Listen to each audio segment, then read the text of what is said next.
ازيكم يا حلوين، عاملين ايه؟ يا رب تكونوا بخير. النهارده بقى هنعمل ألذ واسهل سلطة جنب المشويات وجنب اي اكل مشوي. طبعا اي بيت مصر لما يجي يشوي على الفحم لازم يعمل اكلة كاملة متكاملة بالسلطات بالطحينة بكل حاجة. دايما بندوق سلطة المشويات دي في المطاعم، ما بنبقاش عارفين عاملينها ازاي. يلا بينا اقول لكم بتتعمل ازاي، وان شاء الله تجربوها وتعجبكم. بس قبل ما نبدأ في الوصفة ما تنسوش تشتركوا في القناة وتفعلوا زر الجرس. يلا بينا نبدأ. معايا 4 طماطمات و3 قرون من الفلفل، ومعايا توم وبصل بالحجم اللي انتوا شايفينه ده. بس الطماطم تبقى يعني ليها قلب كده عشان لما تخش في السيخ ما تبصش وكده، وتبقى ايه على الثبات في السيخ كده وما تقعش. وبرضو الفلفل هكذا بيبقى ايه، تحاولوا يبقى تخين كده. والفلفل ده انا كنت حاطاه شطة، لو انتوا بقى مش بتحبوا الشطة بلاش منه عادي، ممكن تحطوا اللي هو الرومي. انا كنت بجرب ادخل فصوص الثوم رغم ان هي كبيرة، بس هي ما نفعتش تدخل في السيخ، فمش مشكلة. احنا بعد ما نخلص الوصفة على الشوي وكده والفحم انا هقولكوا ازاي هندخل فيها الثوم. دلوقتي بقى برص السيخ زي ما انتوا شايفين كده، بحط واحدة من الطماطم، واحدة من الفلفل، واحدة من البصل بالشكل اللي انتوا شايفينه كده. وطبعا متاح ليكي تعملي الكمية اللي انتي محتاجاها، مش شرط الكمية دي بس يعني. ولو انتوا بقى شطار وعرفتوا تحطوا السيخ جنب الفراخ وهي بتشوي على الفحم تمام، يبقى انتوا اشطر مني. بس انا معرفتش، انا للاسف حطيته شوية كده وبعدين شلته. بس هو الاحسن ان انتي لازم تحطيه على الشواية بالشكل ده عشان مفيش حاجة تقع منك، وكمان يبقى ايه يعني مضمون ليكي ان هي الحاجة تستوي وتبقى مظبوطة. طبعا بقى انا مش عاملة سلطة دي بس، انا عاملة كمان سلطة الطحينة، وكنت كمان عاملة سلطة خضرا ومدلعاهم يعني على الاخر. وكمان عاملة طريقة الفراخ المشوية. هسيب لكم كل حاجة في الديسكريبشن بوكس لو عوزتوا تشوفوها او حاجة. حقيقي السلطة دي جميلة جدا وهتحبوها جدا. الناس اللي بتحب الاكل الحراق يعني انتوا مش هتقدروا تستغنوا عن حاجة زي كده. يعني انتوا ممكن تعملوا تقيدوا فحم مخصوص عشان خاطر بس السلطة دي وما بتبقاش حلوة الا في الفحم، عشان نبقى متفقين. وطول بقى ما هي على الفحم كده احنا مش بنقفل عليها الشواية، لان احنا محتاجين العصارة اللي جواها.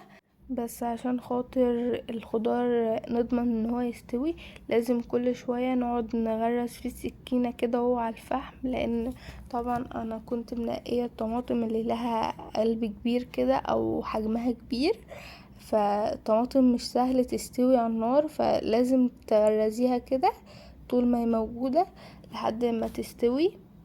زي ما انتوا شايفين الفلفل يعني استوى، انا بحاول بس اطلعه عشان ايه ما يتبهدلش وايه، واحطه على الشبكة زي ما انا قلتلكوا لازم تحطوه على الشبكة عشان ايه مش هينفع اللي على الشبكة. لو وقع بقى في الفحم وكده هتضطري ان انتي تجيبي فلفل تاني والكلام ده كله. فبدل ما نعذب نفسنا احنا نحط السيخ على الشواية كده من فوق تبقى اضمن واريح لينا، سواء بقى في التقليب او اي حاجة بالشكل اللي انتوا شايفينه ده. وبعدين بقى بمجرد ما بغرز فيها السكينة وكده بحس طبعا ان هي استوت زي ما انتوا شايفين قد ايه هي مستوية. والجلد برضو لما بيتقطع من عليها جلد الطماطم هي يعني بتبقى كده استوت. بس ايه لازم تتأكدي ان هي الطماطمية بقت طرية كده خالص ودبلت في نفسها. وخلاص بقى بتشيليها من على الفحم. والبصل كده كده يعني خد لون خير وبركة، ما خدش عادي. هو ايه اهم حاجة بس ياخد نفس من الفحم او كده، لان مش طبيعي ان البصل يستوي على الفحم، هو بس ايه ياخد نفس. لكن طبعا الطماطم لازم تستوي والفلفل كمان زي ما انتوا شايفين كده. انا بطلعه لانه هو كان استوى. وبعدين بقى خلاص ده شكل الخضار بعد ما استوى كده على الفحم، البصل والفلفل والطماطم. دلوقتي بقى ايه، كل اللي انا كنت حاطه في السيخ بقى الطماطم والبصل والفلفل هحطه في الكبة او في الخلاط عادي جدا. انتي لو حابة تشيلي قشر الطماطم اللي برا تمام براحتك. انا مش بصراحة انا مش بحب اشيله، انا بحبه يبقى موجود. واحط فص توم واحد، فص كبير كده معتبر وحلو.